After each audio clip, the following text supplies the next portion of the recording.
Hello everyone, welcome to this channel ई शिक्षा Assam. Hope you all are doing good.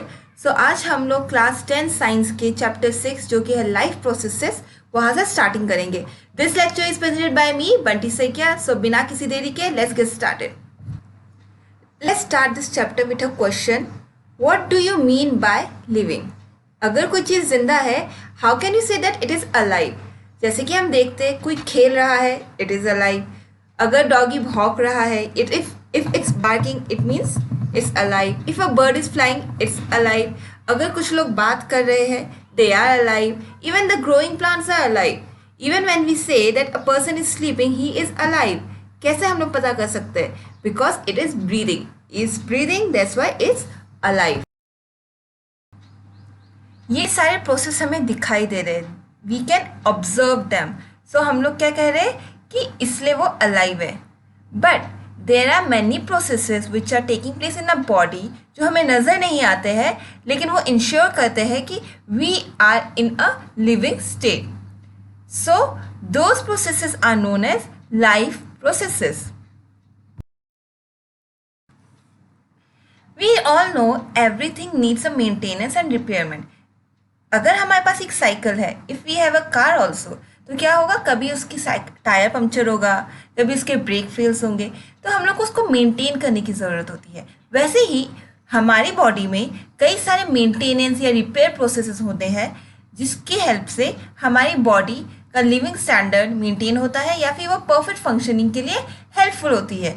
सो वो सारे processes जो कि रिपेयर और मेंटेनेंस करते हैं हमारी बॉडी में, उसे कहते हैं लाइफ प्रोसेसेस. और इसके लिए कई सारे सिस्टम्स हैं हमारे बॉडी में, जैसे कि digestive system, respiratory system, circulatory system. ये सारे यही लाइफ प्रोसेस है जो कि हमारे हेल्दी बॉडी को इंश्योर करती है. So now we know that the processes which perform together and ensures proper repair and maintenance within the body of an organism is known as life processes. Now, why life processes are needed? Life process से क्यों ज़रूरत होता है? तो हमने अभी जाना हमारी बॉडी के परफेक्ट फंक्शनिंग या हेल्दी बॉडी के लिए लाइफ प्रोसेसेस ज़रूरी होते हैं. Now we are saying that we want life processes in our body for our survival. लेकिन लाइफ प्रोसेसेस ऐसे ही नहीं काम करते हैं. इसकी एफिशिएंट वर्किंग के लिए, सही से काम करने के लिए वी नीड एनर्जी. तो जो एनर्जी होती है वो हम लोग कहाँ से लेते हैं? बाहर से लेते हैं हमारी बॉडी में. सी इवन अ कार, हम लोग कार में पेट्रोल डालते हैं, डीजल डालते हैं, तो they are providing energy. This petrol and diesel is providing energy to the car, जिसकी वजह से वो एफिशिएंटली वर्क कर रही है. सिमिलरली वी ह्यूमन बीइंग और we organisms, we need food जो कि हमें एनर्जी प्रोवाइड करे. तो ये फूड हम लोग बाहर जो इन्वायरमेंट से लेकर हम लोग लेते हैं, इनसाइड में अपने ट्रांसफ़र करते हैं. We are transferring this food, we are transferring this energy from outside inside our body so that we can get energy from this food. The vegetables we are eating, we are getting it from the plants. The flesh we are eating, we are getting it from animals. So ये सब क्या है? हम लोग बाहर से ले रहे हैं. So the process to transfer a source of energy, this plant, this animal, this is a source of energy. Flesh is a source of energy. So the transfer of a source of energy from outside in the form of food, खाने की form में, to the body of the organism is known as nutrition. तो हमें ये nutrition क्यों चाहिए? Why this nutrition is important? So for energy, ताकत के लिए, so that we can run, for growth and development. See, from a baby to an adult, there is a development, growth हो रही है. एक बच्चे से एक बड़े तक की ग्रोथ हो रही है. Even in plants also, एक छोटे से पौधे से एक ट्री बन रहा है. So this is growth and development. इसके लिए भी क्या चाहिए? न्यूट्रिशन चाहिए. इवन द प्रोटीन सिंथेसिस, हमारे बॉडी में जो सेल्स है या फिर जितने भी इंपॉर्टेंट फंक्शंस होते हैं हमारे बॉडी में, वहाँ पे प्रोटीन्स का बहुत ज़्यादा यूजफुल होता है. इनफैक्ट आपने सुना है डीएनए, उससे भी प्रोटीन्स चाहिए होते हैं. तो इन सब चीज़ों के लिए हमें nutrition is very important. So in organism there are two types of nutrition. One is autotrophic nutrition and another is heterotrophic nutrition. Autotrophic nutrition plants में होते हैं जहाँ पे वो खुद का खाना बना सकते हैं, और एक होता है हेटरोट्रॉफिक न्यूट्रिशन जहाँ पे जो ऑर्गेनिजम्स होते हैं वो दूसरे ऑर्गेनिजम्स में डिपेंड होते हैं खाना खाने के लिए. जैसे we human, dogs and other animals like tiger, lion, ये सब क्या है, हम लोग सब दूसरे ऑर्गेनिज्म डिपेंडेंट है। जैसे कि प्लांट ऑर्गेनिज्म हम लोग खा सकते हैं या फिर फ्लैश खाते हैं। तो we are heterotrophic nutrition because we cannot make our own food, we have to depend on other organisms. But इस सेक्शन में, इस वीडियो में हम लोग सिर्फ ऑटोट्रॉफिक न्यूट्रिशन के बारे में ही पढ़ेंगे। सो देखते हैं क्या होता है ये। ऑटोट्रॉफ 2 वर्ड से बना है, auto and troph, where the auto means self and the troph means nutrition. So ये जो ऑटोट्रॉफ है दोनों मिलकर कहलाते हैं autotroph. It means we are saying that self nutrition, खुद का खाना वो खुद बना पा रहे हैं, जिसको हम लोग नॉर्मल वर्ड्स में कहते हैं photosynthesis. The process is known as photosynthesis, by which the plant can make their own food. Now let's see how plants can make their own food. This is a tree. वो पानी ले रहा है. It is taking water from the soil, carbon dioxide from the air and light energy from the sun. तो तीनों मिला के उसने एक प्रोडक्ट बनाया जिसे कहते हैं C6H12O6, जिसे ग्लूकोज कहते हैं, और उसने रिलीज किया है ऑक्सीजन, जो कि हम लोग during breathing we take this oxygen. So now what is autotrophic nutrition? The organism synthesizes its own food by the process of photosynthesis is known as autotrophic nutrition. And photosynthesis क्या है?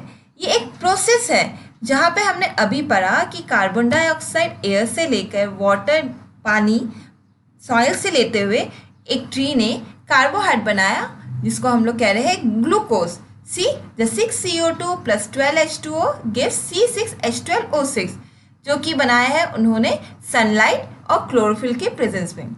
See this glucose is the form of carbohydrate. जब plant को energy की ज़रूरत होगी तब वो glucose को यूज़ करेंगे।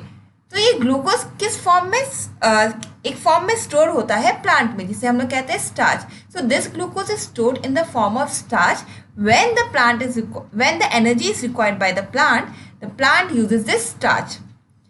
सो in desert plants the opposite takes place.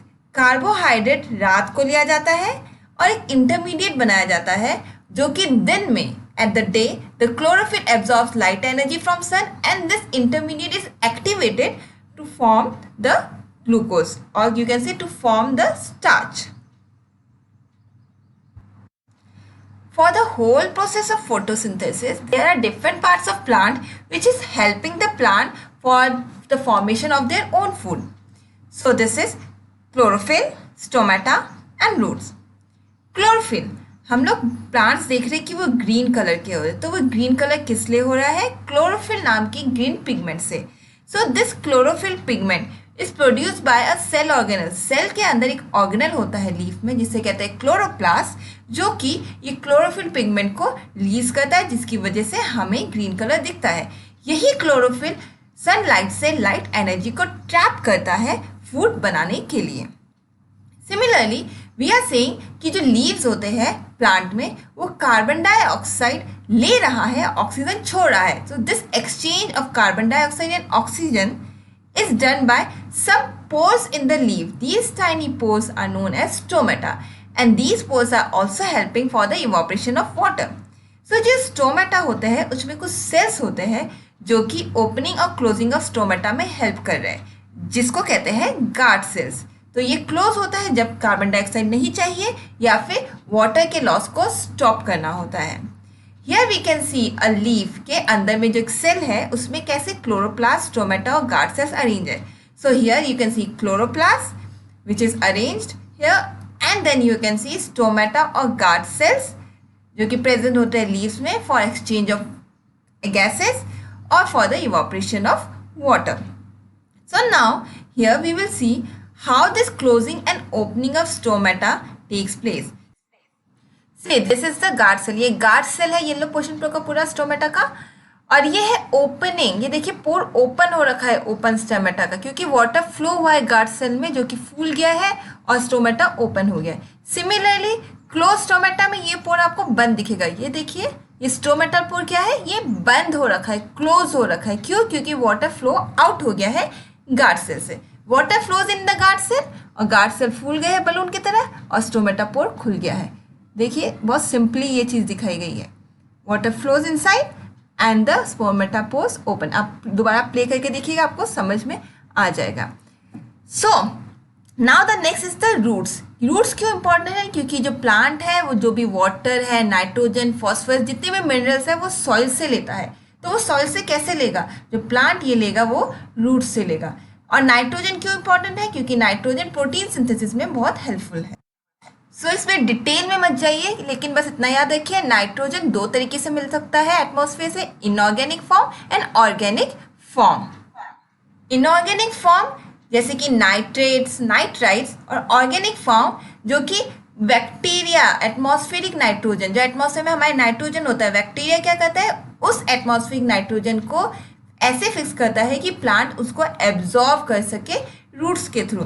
तो आपके सिलेबस में डिटेल में नहीं है कि प्रोसेस कैसे हो रहा है, सो आप डिटेल में मत जाइए। बस नॉर्मली आप याद रखिए कि प्लांट्स को जब नाइट्रोजन चाहिए होता है प्रोटीन सिंथेसिस के लिए, जो कि इनऑर्गेनिक फॉर्म और ऑर्गेनिक फॉर्म में लेता है। So hope you like this video. Please subscribe to the channel and thank you so much.